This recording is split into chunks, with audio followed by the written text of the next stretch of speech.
नमस्कार मंडळी. भारताचा इतिहास म्हणजे फक्त राजा महाराजांचा इतिहास नाही, तर तो आहे या मातीतल्या जंगलातल्या मूळ रहिवाशांचा, आदिवासींचा. निसर्ग हेच ज्यांचे घर आणि जंगल हाच ज्यांचा श्वास. पण या श्वासावर जेव्हा गदा आली तेव्हा काय घडलं, चला पाहूया. तुलसी, अगं बघ, यंदा मोंबाच्या झाडाला किती फुलं आल्या. आपल्या रानातली शिकार आणि नदीचं पाणी, दुसरं काय हवं माणसाला. हो रे बघू, हे जंगलच आपली माय आणि हे डोंगरच आपले गाव. निसर्ग देव कोकला नाही तर आपलं कोण असंच बनलेलं राहील. बाबा, मी आज जंगलातून मध गोळा करून आणलाय. आपण बाजारात विकू आणि दिवाळी साजरी करू.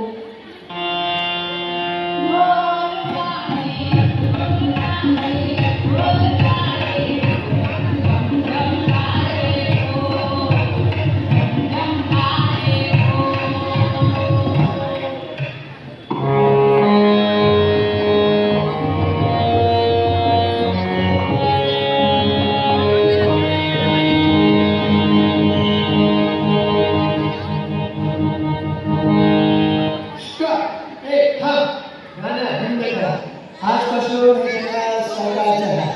फॉरेस्ट ॲक्ट लागू झाला. झाड कापायचे नाही, शिकार करायची नाही. साहेब, हे काय बोलताय? आमच्या भाग जगाच्या काळापासून हे जंगल आमचं आहे. आम्ही जगायचं कसं? जगायचं असेल तर टॅक्स भरावा लागेल, नाहीतर जेलमध्ये टाकेल. चलो, हटके घेऊन.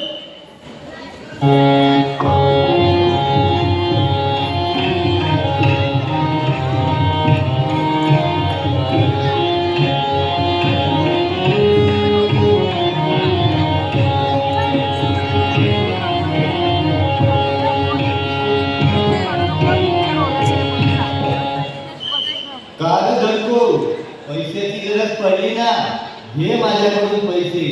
पण बदल्यात तुझी जमीन मला लिहून द्यावी लागेल, व्याज तर द्यावंच लागेल. हे हे हे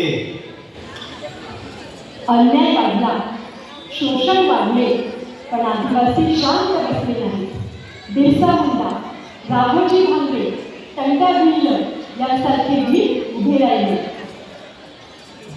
बस झालं, आता लढायचं नाही, लढायचं.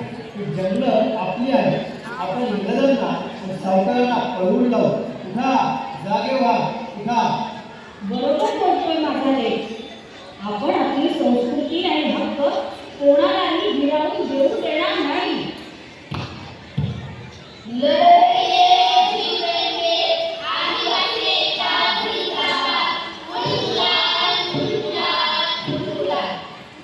धडकू काका, हो बा, आता काळ बदलला. सरकार तुमच्या पाठीशी आहे.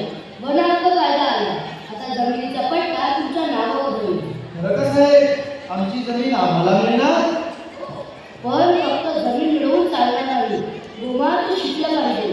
शिक्षणाशिवाय आपली प्रगती नाही. आश्रमशाळा आहे, एकलव्य शाळा आहे, तिथे शिका.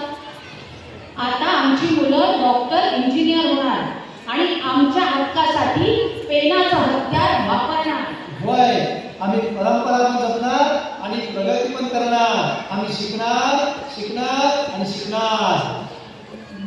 मित्रांनो, आदिवासींनी देशाला निसर्गप्रेम शिकवले, अन्यायाविरुद्ध लढायला शिकवले. आज गरज आहे त्यांना मुख्य प्रवाहात आणण्याची आणि सन्मान देण्याची. निसर्ग आमचा देव आहे, शिक्षण आमचा मार्ग आहे. निसर्ग आमचा देव आहे, शिक्षण आमचा मार्ग आहे. आणि सगळं आमचा मान हो.